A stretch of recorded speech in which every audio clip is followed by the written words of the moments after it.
Hi guys, it's Alia. Welcome back to my channel. So my luck hit once again, and as you can tell from the title of the video, it was actually two different eBay auctions that I won. It was the same seller, but two different auctions that I had bid on, and I've actually bid on his lots of his auctions before, and I won once already. And you'll see, actually, let me just show you. You'll recognize these if you saw my other video. I won another pile of the Kenton Savings Bank's bank receipts.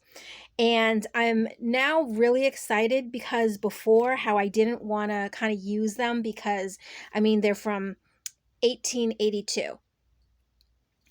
But now, since I have a bunch, I can definitely let some go. So I feel a little bit better. I don't feel like so much of a hoarder, kind of. But actually, my last journal that I just finished, I did put one in there. So I'm making progress. So I got these, and I'm so excited about these. These are just amazing. Like, it just boggles my mind that back in 1892, somebody was filling this out and making their bank deposit. Like, that's over 100 years ago. And that just like, wait, is it over 100 years ago? Yeah. Oh my gosh, I couldn't do math for a second. 1882. It would be, yeah. I don't know why I'm having such trouble. I believe it was so for 100 years ago, though. Oh my gosh, that's just terrible. But yeah, it just boggles my mind that somebody was filling this out and used it to make their deposit to the Kenton Savings Bank. I actually should just Google it and just see if this savings bank is still around, because sometimes banks, or credit unions, financial institutions, they do start out, and over the years the names may change, and things like that, but it was like original, because I know the financial institution that I work for, it's St. Jean's Credit Union, but it started, actually it was back in, I believe, it opened in, I want to say, 1908, and the first branch was actually in the city that I live in now. And I remember reading history about it. The first depositor that made the first ever deposit to my credit union, I think his name was something. First name, I want to say Oscar, but I'm not 100% sure. Last name was Simard, Simard. And he made a $5 deposit. And that's what started my credit union. So I thought that backstory was really neat. And I work for the credit union today. And I mean, now there's 5 branches. Back then there was only one, but the original branch started in the city that I live. So I thought, that stuff is really cool. That's why when I get things like this, it sort of holds a little sentimental value, because I'm wondering, back in 1908, what did he fill out to make that first deposit? In the main branch, there's like a little room. It's kind of like a conference room, but on the walls, there's some kind of like, basically it's paper ephemera, like memorabilia from over the years. I think one of somebody's savings book from, the early times, things like that. And I just think this stuff is really neat. I'm kind of like nerdy when it comes to anything financial related, bank related, stuff like that, because it has, it's meaningful to me.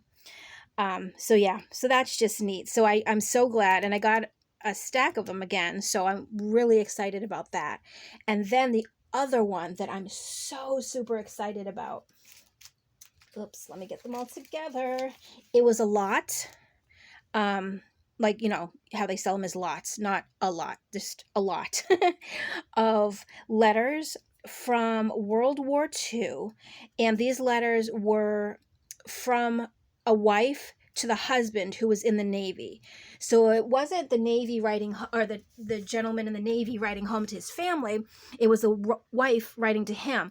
But I started reading some of the letters, and I don't know why, and don't laugh, because even though I'm laughing, as I was reading them almost like in an accent. Like, the thing that I could really somewhat kind of compare it to was like how the old school actors and actresses, they just had that really clean way of speaking.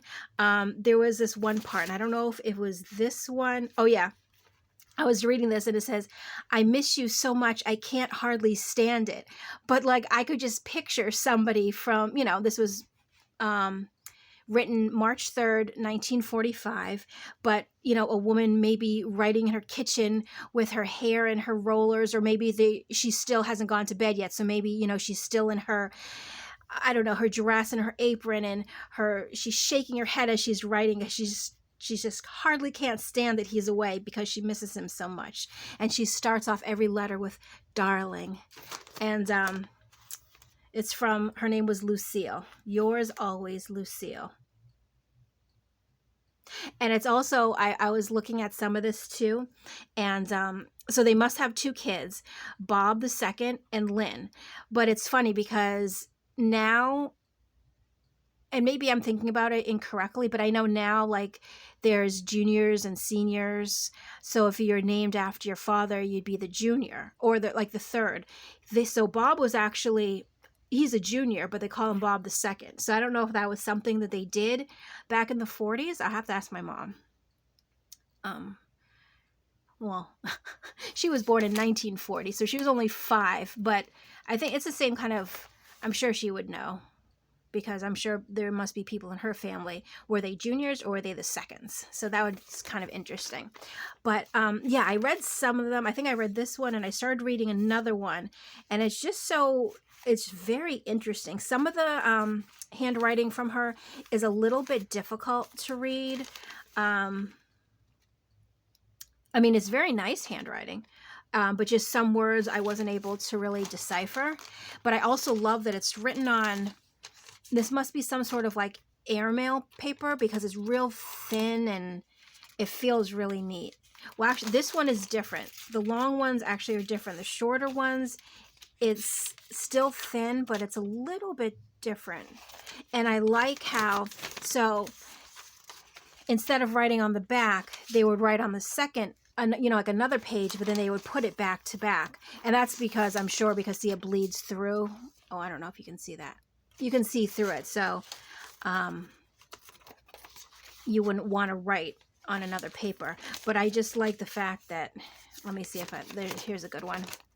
So I thought in the beginning, I'm like, oh, they missed a page. No, it's actually the back side of this page, where nowadays we would just put them all front facing. So you would do one, then the next, then the next. But for her, this was supposed to be back to back. So she did it that way, and this is the 3rd page. So it's really neat. So that's pretty cool.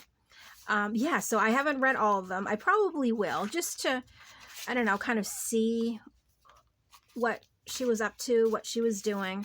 I think there's 13 or 14 letters here. But I find this stuff really fascinating because, this is like, I don't know, what, 80 years ago? That somebody was sitting down in their house writing these letters. And that kind of stuff just really is so neat to me. But here's the problem. Just like all my other problems, these are so neat. They're also one of a kind. Now I'm going to have a hard time putting them in a journal.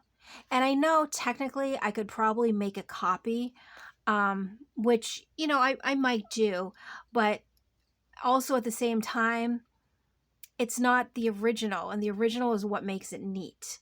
So I don't know. Maybe I just have to hoard these for a little while and then start to use them. And I think it's only because the kind of letters they are, because I actually have other old, and I think actually from around the same time, respondents for, I think it was a wedding or some event. And I had a stack of envelopes with, the RSVP inside, but I have no problem putting those in journals. And it's the original copy. But for some reason, this is just, I don't know, this is different. I don't know why it's different, and I don't know why I feel that way, but you might not see these for a while in any journals. These, however, though, now that I have another little bundle, I will be putting one possibly in a journal. Well, I mean, I did it. So, oh, look, this one's completely blank. Actually, that would be really neat to, you know what, before this rips even more, I'm just going to take this off. I don't want it to rip. But this one here, I could definitely make copies of this. That would be neat. I mean, granted, there's a little hole. You see the hole right here? There's a rip, but you know what? That's okay. Oh, let me see if there's any other blank ones. Oh, this one's fancy. He has his name stamped on there. This is also amazing too. There's $60 in silver, $5 in gold. This person deposited. That's cool. Oh, and this person deposited a lot of checks. I don't know if you can see that. That was Mr. Smith on May 20th, 1892. He deposited $400. $7 in silver. Oh, and look at that handwriting. I don't know if it will show. That's pretty neat. Look at the big, I think that's an S maybe, and look at the J. That's really cool. And also another thing I like about handwritten things from that are, you know, vintage, some of the way that people had like their handwriting was really neat. Like the letters. I find stuff like that really cool. Because my handwriting is, oh, you don't even want to see my handwriting. It's just terrible. And it's almost like the more I try to make it neater, the more messy it is. And then it's all uneven. And it's, you know, some letters are bigger than others. And it's just a hot mess. And I tried for the longest time, like on line paper, especially when I'm at work. Not that I have to write anything to pass in, but I take a lot of notes while I'm doing my research and stuff. And so I try my hardest, especially when I was home during COVID. I bought notebooks, you know, with the lines and tried my best to, you know, print really neatly. And for the first probably half a page of my note taking, it was really nice and it was really neat. And then I don't know what happened. It turned into like this, like, yeah, it was just terrible. And I don't know why that is. I don't know why some people have really neat handwriting.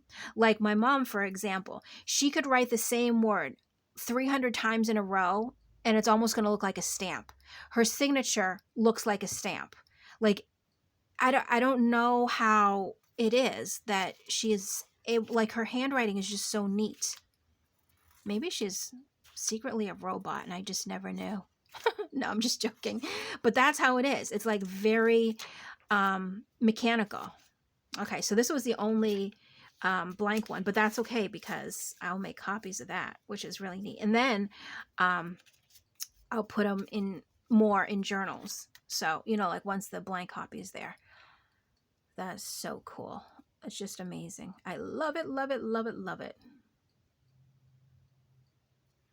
I was just reading what the top says. Depositors will leave a memorandum with every deposit. I don't know what that means. A memorandum, like a memo? But where? Unless they just mean here. Like maybe a name or... I don't know. Bills receivable. Who knows? Oh, wait a minute. Hold on, that's different. These are all receipts. This is different. Oh, I don't know why. I was flipping through this too. Hold on. Okay, so these are all deposits. This is a bills receivable. Yeah, because these all have... Yeah. Oh, so hold on. Maybe I have to look. This says bills receivable, bills receivable. And there's the deposits. Oh, I don't know why I didn't notice that the first time I looked through all of these. I'm glad that I just noticed that though. Okay, so actually now I have to look at my other little pile and see if I have any of these. So these are bills receivable. So I'm thinking that maybe this is an account number and this is what they paid. Maker paid by. Huh, that's really interesting. Too bad these aren't dated. I mean, obviously, you know, it's from the 1800s because that's what the date suggests. But yeah, now I have to go through the other one and just see. Really neat. So I kind of went off topic here. I don't know how long I've been jabbing along for, but thanks for being patient and watching. I hope you enjoyed the little walkthrough of my eBay winnings. I was so excited about these and these, truthfully. So, so yeah, so thanks so much for watching, and I will catch you in my next video. Bye.